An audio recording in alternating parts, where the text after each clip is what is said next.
نبي محمد بقى وحلا فريا إنه إنوش يقوم مسألة النبي قال لي يرددك أوش يقوى محي اللهم مالك الملك إلهي سبحانه وتعالى إنه يهي ملكي دمانته بغرطوية دمانته إنه يسقوليه يهي لهانشيه قرن ما هي إنه يسقولي بكو تصرفه عدو دوننا مدح كردقو عدو دوننا كقاضو إلهي بالي مالك الملكية هدنا إلهي وحو الراعي تؤتي الملك من تشاده مدح بات سيسا عدا دونتو وتنزع الملك ممن تشاء عدا دونتنا وتكسي بتابا إلهي نزع وحس قصة والله قاضي هذه يقول من طبيعة البشر كرسي واسكو نباه مركا هو لغا سيباون أما قانونها لغا سيبا أما حوقا لغا سيبا وأون لغا الريحة لكن ما بدنا إنه يسوي إسكي وقتغو إلهي مركا وحولي سبحانه وتعالى وحتى هذا ربك يو أديك ملكي غوردن إسكاله عدا دونتو أديك سيا عدا دونتو أدا كسيبة عدا دونتو أدا مقعية ماموسية لو شرفو حوشية عدا دونتنا أدا دلية سلوها أتكية مسألة دا أفر قربة كسر نغطي من تشاء لما أردنين أنت أفر تبال إسراعي تؤتي الملك وتنزع الملك وتعز وتذل من تشاء مرقنا لما أردن متكستا إلى هاي قاربو راعي من تشاء iyadoo uu rabbi subxaana wa tacaala inoogu tilmaamayo mulkigan ama dad wax la siiyey ha noqdo ama kuwa laga qaaday ha noqoto dhib dhacday ha noqoto wax kasta inay isaga tasarufkiisa un ku dhacdo cid kale oo tasaruf rasmiya lehina inaanay jirin oo macnaheedu waa maxay asbaabta dhammaanteed in ilaahay maamulo subxaana wa tacaala saa daraaddeed baa ilaahay wuxuu leeyay biyadika alkhayr waxaad tidhaahdaa ilaahow khayrka dhammaantii gacantaadii ku jirtaa biyadaka alkhayr washaru lama odhanin waxay culammadu yidhaahdaan waxay tilmaamaysaa afcaalullahi kullaha inay khayr ka tahay laakiin maadaama aanay innaga inoo wada muuqanin masalada dhammaanteed goormaa shayga xikmaddiisa la gartaa shayga xikmaddiisa waxaad fahmi kartaa markaad aqoon u yeelato haddaanad aqoon u lahayn xikmaddu way kaa qarsoontay mar walba sida awgeed noloshu way ballaadhantay innagu daaqad yar baynu ka aragnaayo qudha intan yar aynu noolle baynu aragnaa inteeda kale ma aragtid walidaalika ashyaa badan oo aqdaarta ilaahay ka mida baan xikmadeedu kuu muuqanaynin maadaama aanad arkaynin intii kale gacantan haddaad intaasoo qura lagu tusiyo dee intaa waad sifayn kartaa laakiin gacanta ma garanaysid waxaad gacan garan kartaa markaad wada aragto ayaad fahmi karaysaa nolosha in baynu ka aragnaa keliya laakiin in badan oo ballaadhan oo ka dambaysaa jirto oo tilmaamaysa ilaahay xikmaddiisa iyo cadaaladdiisa iyo wanaaggiisa iyo suu wax u qabto tilmaamaysa marka waxyaaba badan oo laga yaaba bini aadamku inuu hadda sharaysto ama dhib u arko ayaa waxaa la arkaa inay tahay maxay khayr oo ilaahay wuxuu ina leeyahay وعسى أن تكرهوا شيئا وحلا أركا وحيابا قاركود إنا كراهيستان لكن خيركو يسقى يدون كجرو وحيابا قاركود نينا تشعليستو لكن وحنا تعشاهين شركو كوغو جرو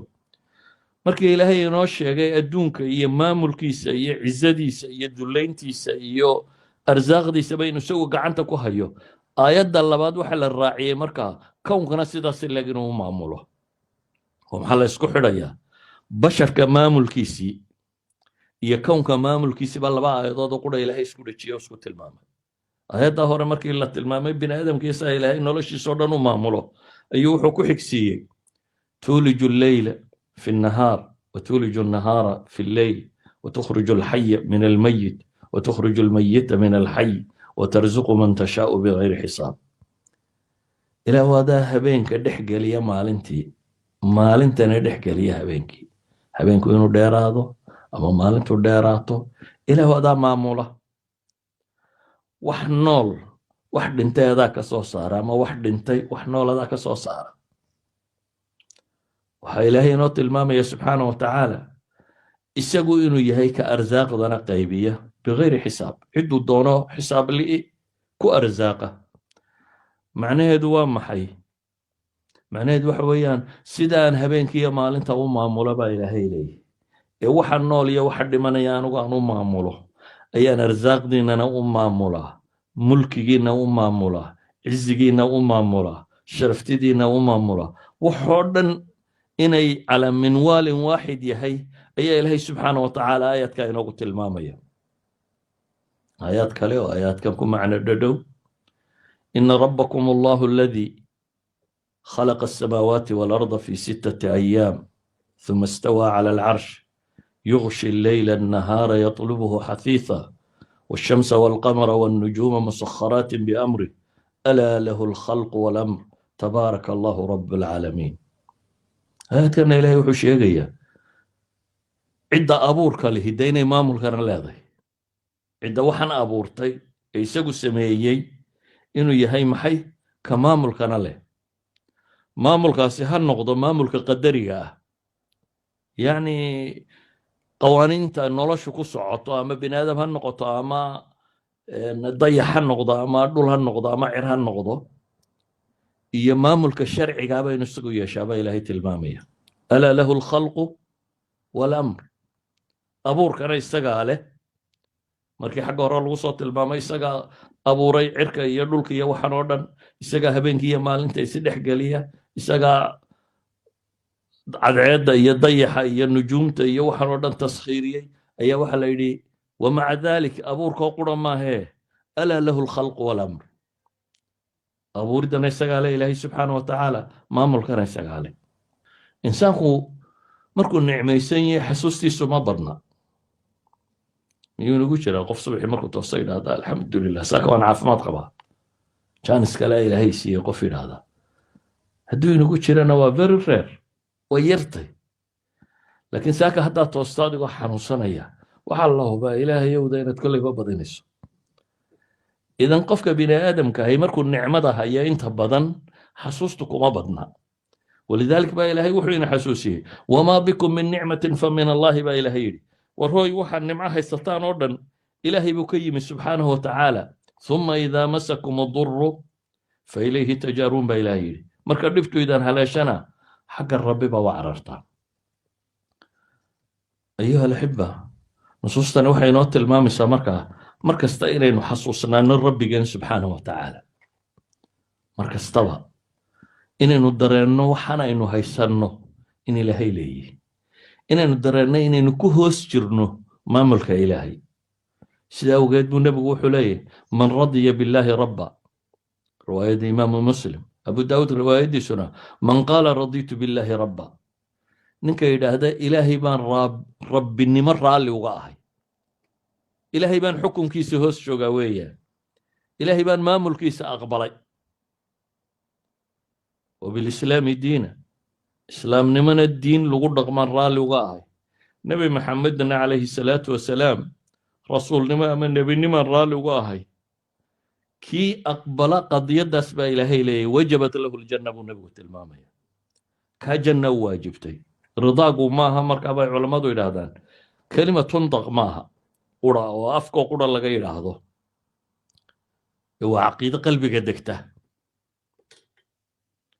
وهو ما هي عقيدة قلبي قدكته إن مطمئن كنت كوكل سنت إلهي ما ملكيس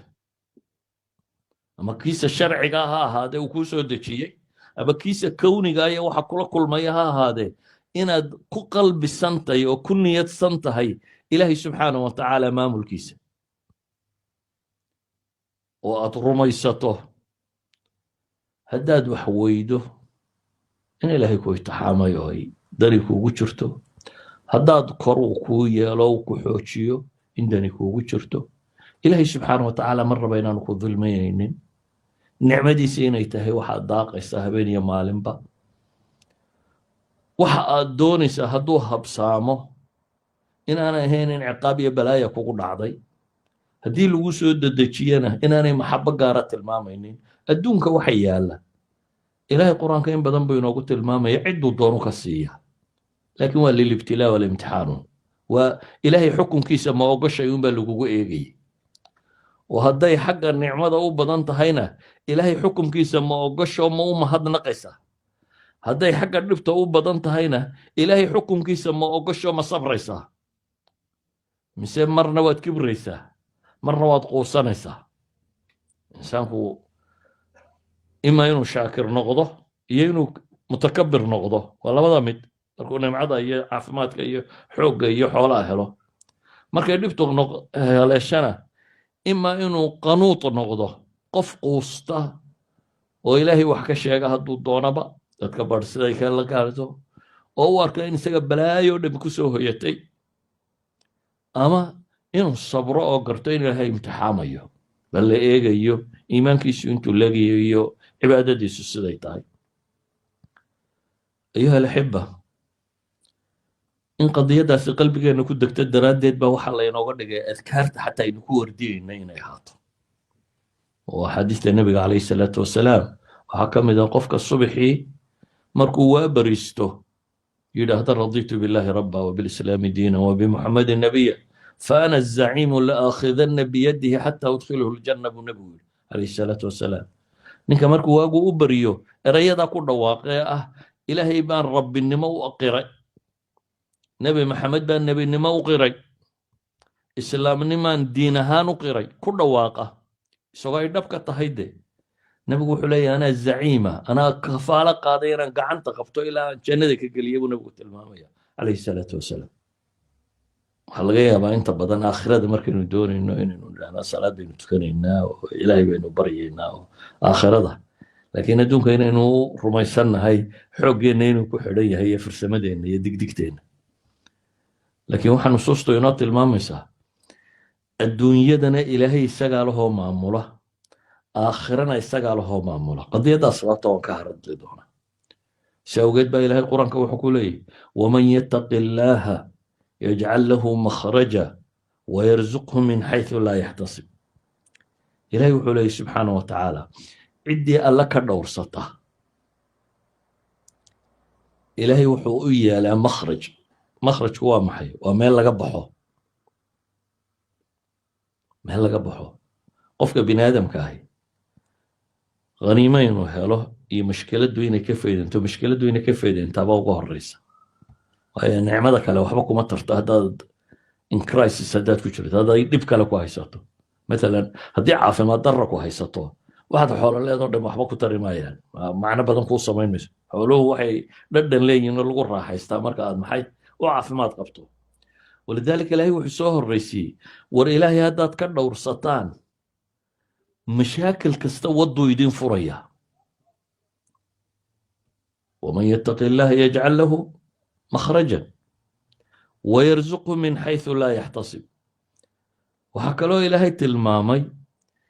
arsaaqduna inay ka iman doonto markaasi meel aanad adigu ku talagelin asbaabihii adigu aad isku dududay iyo halkii aad islahayd waxbaad ka helaysaa meel aan ahayn in ilaahay wax kaa siin doono subxaana wa tacaala imisaad tijaaro bilowda iyo waxoo aad waxba kusoo salaaxi weyda imisaad wax yar meel iskaga tuurta oo aad nimco ka heshay waxaad adigu ku tala gashaa ee aad qorshaysataa olmost sideeda uma dhacdo ama uma wada dhacdo ilaahay markaa wuxuu leeyahy subxaana wa tacaala war haddaa aniga waddadayda raacdaan wixii dhibana anaa idinka samaynaya meel aa ka baxdaan wixii arsaaqana bini aadamku inta ugu badan waxa lumiya xoolodoonka ugu badan arsaaqdoonkani aad buu u khatarsan yihi walidaalika qur-aanka markuu masaa'ilulcibaada ka warramayo inta badan cibaadada iyo arsaaqda waa isku daba xidhan yihin markaad eegto waayo insaanku xaaraantan iyo dilkan iyo dhacan iyo boobkan iyo gumaysigan iyo waxan oo dhan marar badan waxa ka dambeeya xoolo raadin si awgeed baa ilaahay wuxuu ina leeyahy war wixii mashaakilku haystana anaa kaa faydaya oo wadda kugu samaynaya arsaaqana anaa ku siinaya baa ilaahay leeyahy subxaana wa tacaala waman yatawakal cala allahi fahuwa xasb ninkii ilaahay ku kalsoonaadana ilaahay wuu ku filanya baa la yidhi Welcome to Minnesota. haddii aad sideedoo kaleeto socodkaagu u badan yahay safarkaagu waxaad u isticmaali kartaa abka dahabshiil faamilkaaguna waxay lacagta ku helayaan daqiiqada gudahood lacagta ugu horeysa ood ku dirtana waa free